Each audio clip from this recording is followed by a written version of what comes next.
کہ اللہ کے رسول صلی اللہ علیہ وسلم نے فرمایا کہ ایک مومن دوسرے مومن کے لیے آئینہ ہے. آئینہ شیشہ ہمارے ہاں بولتے ہیں. آئینے میں دیکھتا ہے آدمی تو اپنی شناخت کرتا ہے. اگر یہ آئینہ نہ ہو تو آپ کو پتہ ہی نہ چلے کہ آپ کی صورت کیا ہے, آپ کی شکل کیا ہے, آپ دکھتے کیسے ہیں. یہ آئینہ تعارف پیش کرتا ہے, بتاتا ہے کہ آپ کی کیفیت کیا ہے.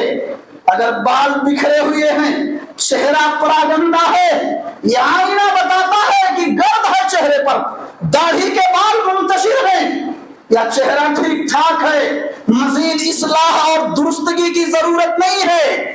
یہ آئینہ ہے, روح سے خالی ہے, دل و دماغ سے عاری اور معطل ہے, کچھ نہیں ہے اس کے اندر. لیکن شعور, سوچ دیکھیے کہ جب اس کے سامنے آپ کھڑے ہوتے ہیں, رہنمائی کرتا ہے, حضرت ٹوپی آپ کی ٹیڑھی ہے, آپ کی داڑھی کے بال بالکل پراگندہ اور منتشر ہیں, چلاتا نہیں ہے, بہت نرم انداز میں اشارے میں آپ کی رہنمائی کرتا ہے کہ آپ اپنے آپ کو درست کر لو, ٹھیک کر لو. مومن کے لیے آئینہ ہے. کیا مطلب؟ پٹورا پیٹو, مارکیٹ میں چلے جاؤ, چلو فلانے کی بیٹی بھاگ گئی, فلاں ایسا ہو گیا ہے, فلانے کے ساتھ اتنا بڑا اللہ کا عذاب آ گیا ہے, اس کے اوپر اتر پڑا ہے. یہ مومن کی شان نہیں ہے. منافق اس طرح کی باتیں کرتے ہیں. کہاں مومنانہ شان, کہاں ہے ہم؟ اگر موقع مل جائے تو گردن کاٹ دے بھائی دوسرے بھائی. کتنے بچے ایسے ہیں بہروپیہ قسم کے, اپنے باپ کی موت کی توڑنا کرتے ہیں. یہ خلل ہے, کمزوریاں ہیں. مومن کے لیے آئینہ ہے. آئینہ کسی چیز کو محفوظ نہیں کرتا. آپ جب سامنے کھڑے ہوتے ہیں تو بتاتا ہے, جیسے سامنے سے ہٹتے ہیں پھر وہ خالی ہو جاتا ہے, بتانا بند کر دیتا ہے. مومن کے سامنے جب آئے تب بتائے, حاجی صاحب بہت اچھا ہے, یہ کام آپ بہت اچھا کر رہے ہو, لیکن ناپ تول میں کمی بیشی نہ کرو. خراب مال کو, پرانے مال کو نیا بنا کر نہ بیچو حاجی صاحب. وہی اشارے میں کہہ دے, جب تک سامنے ہے حاجی صاحب تب تک آپ نے ان کی رہنمائی کر دی ہے, اور جیسے ہٹے اب حاجی صاحب کے تعلق سے کوئی ذکر شر نہیں ہونا چاہیے. آئینے کے سامنے سے جب آپ ہٹتے ہیں تو آئینہ خاموش ہو جاتا, کچھ نہیں بتاتا, کچھ نہیں بتاتا. آئینہ بن جاؤ, ورنہ دنیا میں جوتے پڑتے رہیں گے, جگہ جگہ بربادی کے باضابطہ مظاہر دکھتے رہیں گے. آئینہ خوبیاں بھی بتاتا ہے اور خرابیاں بھی بتاتا ہے, اور ہم لوگ صرف خرابیاں, رائے کو پربت بنا دیتے ہیں. کمزوری اتنی ہے تو ایک ہاتھ بتاتے ہیں تاکہ اور ذلیل ہو. آئینہ سامنے سے بتاتا ہے, ہم لوگ تو سامنے کی بولنے کی ہمت نہیں کرتے. آپ جو کرتے ہیں پیٹھ پیچھے جب پہنچیں گے تو سامنے سے بہت میٹھی میٹھی باتیں, اور جیسے ہٹے آپ تیسے آپ کی برائی شروع ہو گئی. آئینے سے بدتر ہو چکے ہیں مسلمان. آئینہ سامنے سے بتاتا ہے, خوبیاں بھی بتاتا ہے, خرابیاں بھی بتاتا ہے. مسلمان کے لیے آئینہ ہے, مثل آئینہ ہے. سامنے جب آپ کا بھائی آئے تو آپ رہنمائی کرو, خوبیاں یہ ہیں, خرابیاں یہ ہیں, اور جتنی خرابیاں ہیں وہ تمہیں بتاؤ. رائی کو پربت بنانے کی کوشش مت کرو. آئینہ وہ تمہیں بتاتا ہے, نہ گھٹاتا ہے اور نہ بڑھاتا ہے. آئینہ بن جاؤ. اور آئینے والی مثال سے ایک بات یہ بھی سمجھ میں آتی ہے کہ ہر مسلمان کی زندگی میں کوئی اس کا رفیق اور ساتھی ضرور ہونا چاہیے, اور وہ چاپلوس نہ ہو. آپ کی چائے کے لیے آپ کے پاس اٹھنے بیٹھنے والا نہ ہو, دنیاوی غرض و باعث سے خالی ہو. جیسے آئینہ ہم کو بتاتا ہے کہ آپ کے اندر کمی ہے, آپ کے اندر خوبی ہے.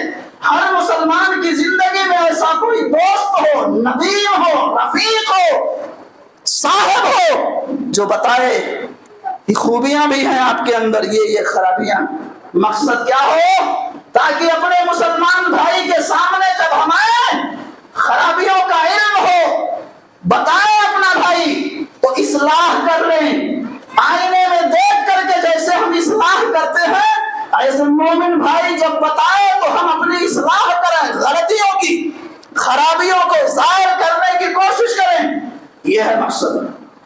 آئینہ جب بتاتا ہے تو کیا کرتے ہو؟ پٹک کے پھوڑ دیتے ہیں؟ نہیں نا. ایسے جب ایک مومن اپنے مومن بھائی کی صحیح رہنمائی کرے، غلطیوں پر نشاندہی کرے، تو اس کو سنجیدگی کے ساتھ قبول کر لو. جیسے آئینہ بتاتا ہے تو آپ اسے قبول کر لیتے ہو، بھروسہ کر لیتے ہو، مان لیتے ہو. ایسے مومن جب مومن بھائی کی صحیح رہنمائی کرے تو غصہ مت ہو جاؤ، ناک بھاؤ مت چڑھاؤ، منہ نہ پھلا لو، قبول کر لو، اصلاح کی کوشش کرو. اپنے آپ کو ان خرابیوں سے دور رکھنے کی آپ کے اندر للک ہو، چاہت ہو.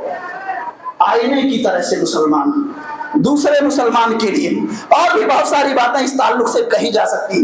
آگے پیارے حبیب حضرت محمد رسول اللہ صلی اللہ علیہ وسلم نے فرمایا کہ اور مومن والمؤمن اخو المؤمن، مومن مومن کا بھائی ہے. ٹھیک، آپ کی ماں الگ ہے، باپ الگ ہے، ہماری ماں الگ ہے، باپ الگ ہے، لیکن کلمے کے اتحاد کی وجہ سے ہم آپس میں ایک دوسرے کے بھائی ہیں. ایک دوسرے کا دکھ درد ہمیں سمجھنا چاہیے. لا یکف علیہ ضیعتہ، پیارے نبی نے کیا کہا؟ مومن مومن کا بھائی ہے، اس کے مال کو ضائع ہونے سے بچاتا ہے.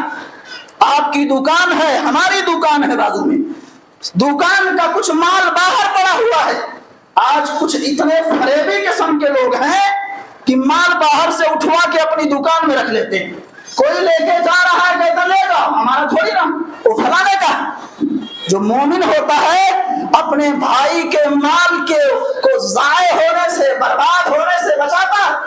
بھائی نہیں ہے دکان پر، کوئی نگہبان نہیں ہے، آپ کے سامنے دکان پر اس کی کوئی آفت آن پڑی ہے، کوئی سامان چرا کے لے جا رہا ہے، نقصان اور زد پہنچانے کی کوشش کر رہا ہے. آپ بھائی ہو اپنے اس غائب بھائی کے، اس لیے آپ درد رکھو، سامان کی حفاظت کرو، دکان اور گھر بار کی حفاظت کرو، ضائع ہونے سے بچاؤ. ایک مومن کی یہ شان ہے.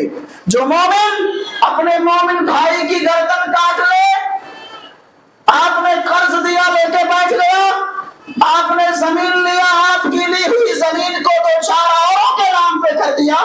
بہروپی آدمی ہے، وہ لاکھ نمازیں پڑھتا ہے، پیشانیاں پٹک پٹک کر کے اللہ سے دعائیں کرتا ہے. وہ کیسا مومن ہے؟ وہ کیسا مسلمان ہے؟ صرف نماز پڑھ لینا وقت پر یہی مومنانہ شان نہیں ہے. اور بھی بڑی ساری خصلتوں کی ضرورت ہے، اور بھی بہت ساری ذمہ داریوں کی ضرورت ہے، اور بھی ڈھیر سارے تقاضوں کو پورا کرنے کی ضرورت ہے. یہ اہم عبادت تو ہے ہی ہے. یہ کیسی نماز ہے؟ سر بھی پٹکتے ہو، جھوٹ بھی بولتے ہو، سر بھی پٹکتے ہو، بہنوں کے حقوق بھی غصب کرتے ہو. اس کا مطلب نماز میں خلل ہے، دقتیں ہیں. آپ کی نماز اللہ کے حضور قابل قبول نہیں ہے. نہیں تو اس کا اثر آپ کی زبان پر بھی ہوتا، آپ کے کردار و عمل پر بھی ہوتا، آپ کی بات چیت میں بھی اس کے اثرات جھلکتے. یہ کیسی مسلمانی ہے؟ نمازیں بھی پڑھتے جا رہے ہیں اور پہلے سے بڑے بے ایمان بنتے جا رہے ہیں. نمازیں بھی ہو رہی ہیں، جتنا جھوٹ پہلے بولتے تھے اس سے کہیں زیادہ جھوٹ آپ بول رہے ہیں. کہاں ہے نماز؟ نمازیں قبول نہیں ہو رہی ہیں. وَيَحُوتُهُ مِنْ وَرَائِهِ، مسلمان اپنے مسلمان بھائی کے مال کو ضائع کرتا بھی نہیں ہے، ضائع ہونے سے بچاتا ہے. اور پیارے مصطفیٰ نے کیا کہا؟ پیٹھ پیچھے بھی اس کی غیبت میں، غیر موجودگی میں اس کی عزت کی حفاظت کرتا ہے. مسلمان بھائی کی عزت کی حفاظت کرتا ہے. آج پڑوسی کی عزت کو نیلام کر رہا ہے. کب آ رہا ہے، کب جا رہا ہے، اس کی عزت کے ساتھ کھیلو، اس کو بدنام کرو، اس کو ذلیل کرو. یہ کیسی مسلمانی ہے؟ کل جو مسلمان تھے غیر مسلموں کی بہن بیٹیوں کی عزتوں کے محافظ تھے، چڑھائیاں کر لیتے تھے. وہ مسلمان بہنیں تو محفوظ تھیں، غیر مسلموں کی بہنیں اور